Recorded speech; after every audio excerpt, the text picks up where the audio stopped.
O Real Madrid e Barcelona, quando se enfrentam, disputam o chamado El Clássico.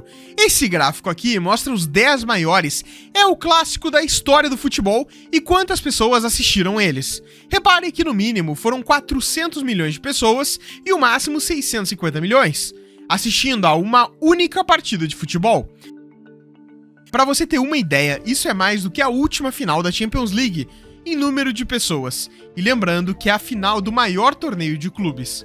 Qualquer El Clássico também supera por muito a audiência da final da Copa do Mundo de Clubes e também a da própria final da Eurocopa, que abrange literalmente um continente inteiro.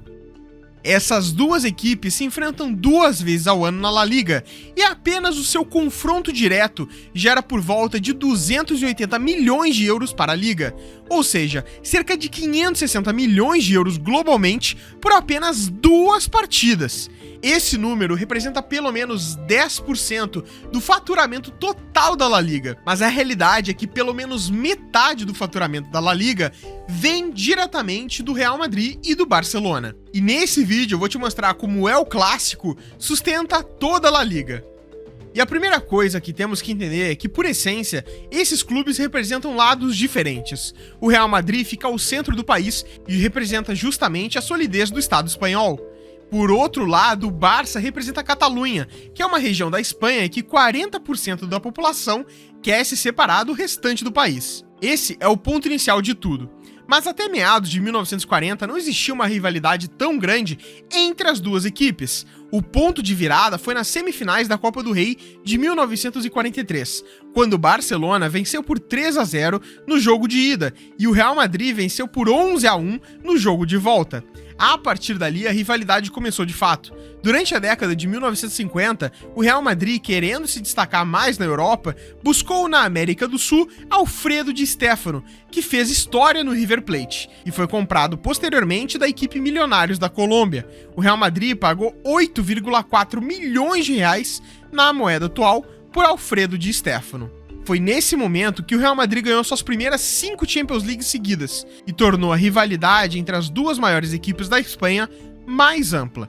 Por outro lado, o Barça só foi se destacar mesmo na década de 70, com a chegada do Johan Cruyff. Porque até 1973, perceba como o Barça tinha ficado muito tempo sem ganhar a La Liga. Com a chegada do Cruyff, eles ganham depois de 14 anos. Só que o Barça e o Real ainda não sustentavam toda a liga.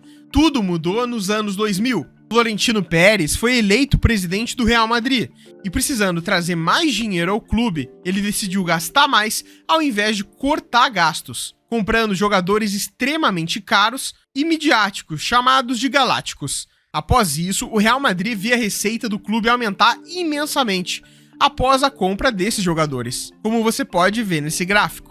A partir dali, com o Real Madrid se destacando, o Barcelona começa a fazer o mesmo, só que usa a sua base para isso, para trazer craques como o Messi. Em 2009, o Real Madrid compra o Cristiano Ronaldo do Manchester United, trazendo ele da Inglaterra e fazendo o Cristiano rivalizar com o Messi. E foi nesse momento que o Real decide trazer o Cristiano, que a história do El Clássico é elevada a outro nível. A rivalidade aumentou porque o Real e o Barça começaram a ganhar todos os prêmios individuais de melhor jogador.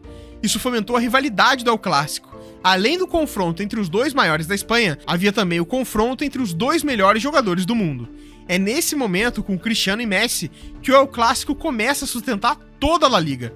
Primeiro porque dali em diante a La Liga é quase completamente dominada pelo Real e pelo Barça, vencendo todos os anos. Tirando algumas exceções do Atlético de Madrid no meio, os campeões da La Liga são sempre Real e Barça. E sabendo que o que deixa uma liga mais atrativa são os jogadores que tem naquela liga, o poder financeiro do Real Madrid e do Barcelona fizeram eles trazerem cada vez mais jogadores de alta qualidade e isso atrair mais público e, portanto, receita para a La Liga. E aí que entra o ponto central desse vídeo. A La Liga está na 2ª posição como liga mais vista do mundo, atrás apenas da Premier League. São 2,8 bilhões de pessoas assistindo a La Liga ao longo da temporada. Só que destes, 1,6 bilhão dos espectadores assistem aos jogos do Real Madrid e Barcelona. Ou seja, 57% dos espectadores de La Liga assistem a liga por conta do Real e do Barça.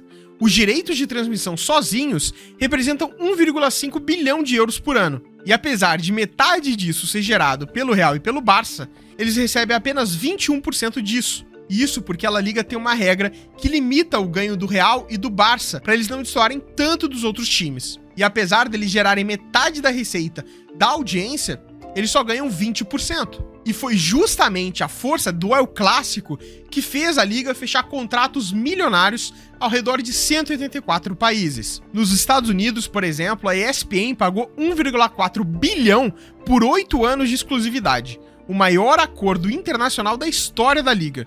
No México, a Sky Sports assinou um contrato de 70 milhões por temporada, dobrando o valor do ciclo anterior. E o pacote latino-americano, liderado pela ESPN, abrange 380 jogos por ano, ou seja, todos. Mas o que realmente vende os produtos são as partidas entre Madrid e o Barça, responsáveis pelos maiores picos de audiência em cada país. Na Ásia, o efeito é o mesmo. O Oriente Médio paga valores próximos de 100 milhões anuais a beIN Sports para exibir os 380 jogos, e a China chegou a investir 250 milhões em 5 temporadas. E até na Índia, onde a Liga aceitou reduzir preços para conquistar o público, os jogos do El Clássico são os mais assistidos. Esses acordos fazem com que o El Clássico não seja apenas um jogo, mas a engrenagem de toda a La Liga. E é ele que mantém os contratos de TV de 835 milhões de euros por ano no exterior e garante a exposição da Liga em 184 países.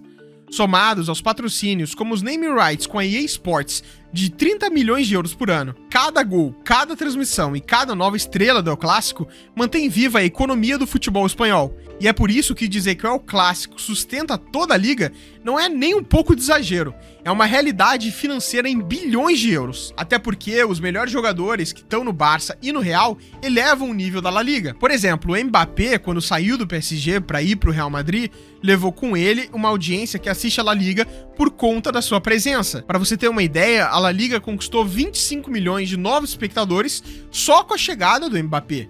Com isso, dá pra entender porque o El Clássico não é só um jogo, ele é o eixo de toda a La Liga. Isso é muito bom pra Liga, mas é péssimo pros outros 18 clubes, que apesar de ganhar dinheiro da audiência que vem do Real e do Barça, eles ficam completamente limitados e não conseguem mais ganhar praticamente nada. E bom, se você gostou desse vídeo, meu irmão, só vou te pedir pra te inscrever no meu canal, por favor. Esse canal aqui cresceu muito rápido, no primeiro vídeo a gente bateu 100 mil visualizações, e o canal, enfim, e eu nem divulguei esse canal aqui, foi muito rápido de fato. Agradeço vocês, galera, abraço, até o próximo.